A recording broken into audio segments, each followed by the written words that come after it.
Our old pal Chuck E. Cheese filed for Chapter 11 bankruptcy in 2020, citing the pandemic as the main reason.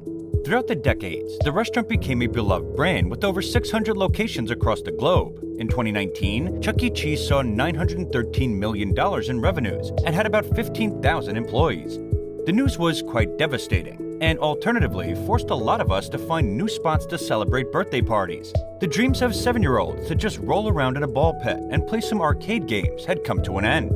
The Children's Entertainment Center featured an animatronic mouse and pizza, which, to be honest, was a hard-to-forget combo. Did you guys know that Chuck E. Cheese was the first family restaurant that integrated food, animatronics, and kids' arcade games all in one place? In this video, we are going to find out how Chuck E. Cheese was successful from the start, what led to its recent troubles, and finally, is Chuck E. Cheese really shutting down, or can it rise again? So, without further ado, let's jump right in. Chuck E. Cheese has been through a lot over the last 43 years. Nolan Bushnell, the co-founder of the video game company Atari, came up with the idea for Chuck E. Cheese in the mid-1970s. He felt there was something lacking in restaurants. He once told Fast Company, "I wanted to add a dimension of fun to the act of having a meal." So he put video games into a restaurant and he served pizza. So while customers waited for their pies, they could play arcade games. A cool way to keep customers hooked. It was a huge success from the start. Bushnell was someone who knew video games, but also believed that he could bring animatronics, or puppets animated by electromechanical devices, into the world of pizza. That's one crazy idea, right?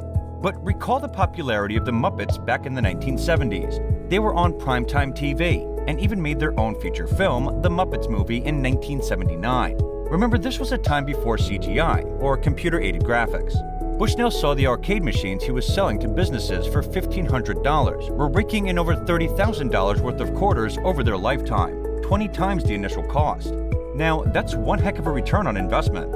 That's when Bushnell decided to get into the action himself and opened the Pizza Time Theater in 1977. Did you know that Bushnell originally planned to name the restaurant Coyote Pizza, with a coyote costume for his lead animatronic? So he ordered what he thought was a coyote costume, but it turned out to be a rat, and Bushnell decided to roll with it. Now that they have a rat as their mascot, he thought of changing the restaurant's name to Rick Rat's Pizza. The only issue was that having a rat in the restaurant's name wasn't the best idea. So they agreed on calling the mascot Chuck. Although Bushnell had the idea and made it happen, it was his company Atari that technically owned the restaurant. Being a division of Atari, the restaurant didn't actually belong to him. The good news was, Warner Communications, who went on to buy Atari, had no interest in the restaurant business, and so for $500,000, sold it to Bushnell, and he was off and running. Chuck E. Cheese was a huge success from the start. As a parent, the restaurant made having a birthday party for a young child so easy and without hassle, besides having to endure screaming children for a few hours.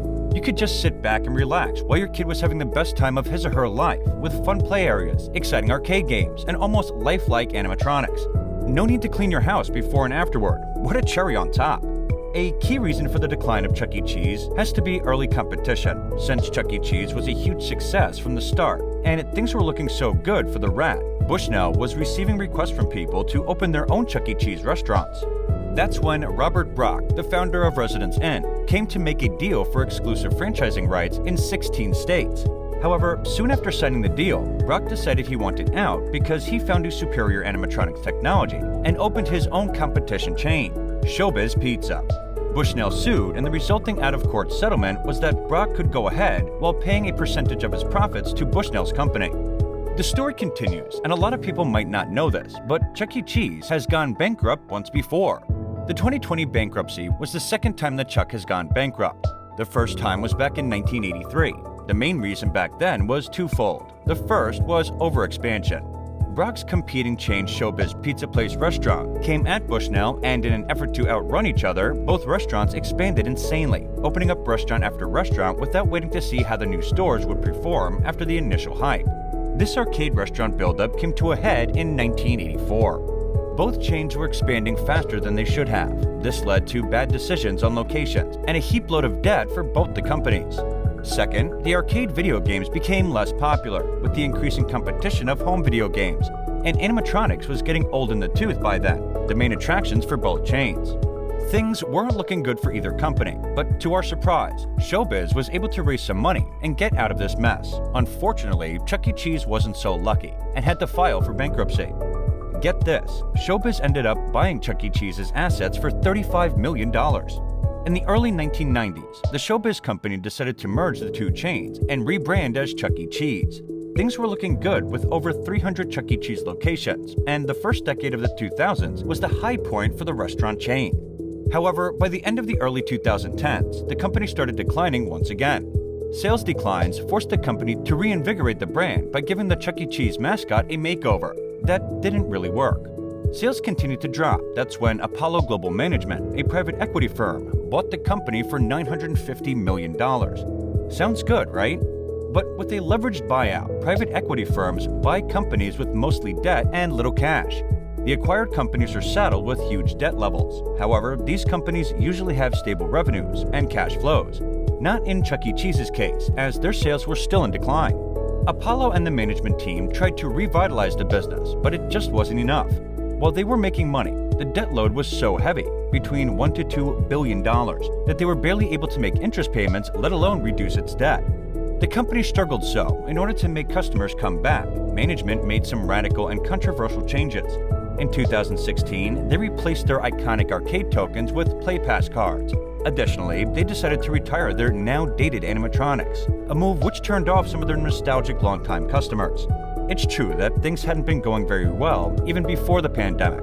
There had been conspiracy theories for years claiming that the restaurant chain recycled their pizza. Nothing much has come of it since the accusations were completely unfounded.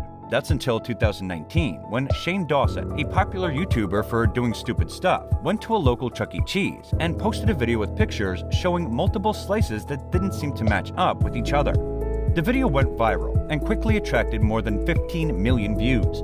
As little as evidence as this was, Chuck E. Cheese had to come out and make a public statement denying the accusations. People who claimed to be former and current employees also came to the defense of the beloved pizza chain. But the damage was done. This hit just added to the problems the chain was already facing. The COVID-19 outbreak was the last nail in Chuck E. Cheese's coffin. No doubt, the stay-at-home pandemic has been a tough time for everyone, but one of the hardest hit industries has been the restaurants. Some were able to transition into delivery and pickup, while many of them closed, with little chance of reopening in the future. Unfortunately, Chuck E. Cheese derived more than half of its revenues and even bigger portions of its profits from arcade games and merchandise, which evaporated during the lockdowns. That brings us to the end of the video. Have you ever been at a Chuck E. Cheese? Any special memories? Do you think Chuck E. Cheese can make a comeback? Comment down below. Thank you for watching our video. Before going anywhere, don't forget to like, share, subscribe, and hit the bell icon for more informative videos like this one.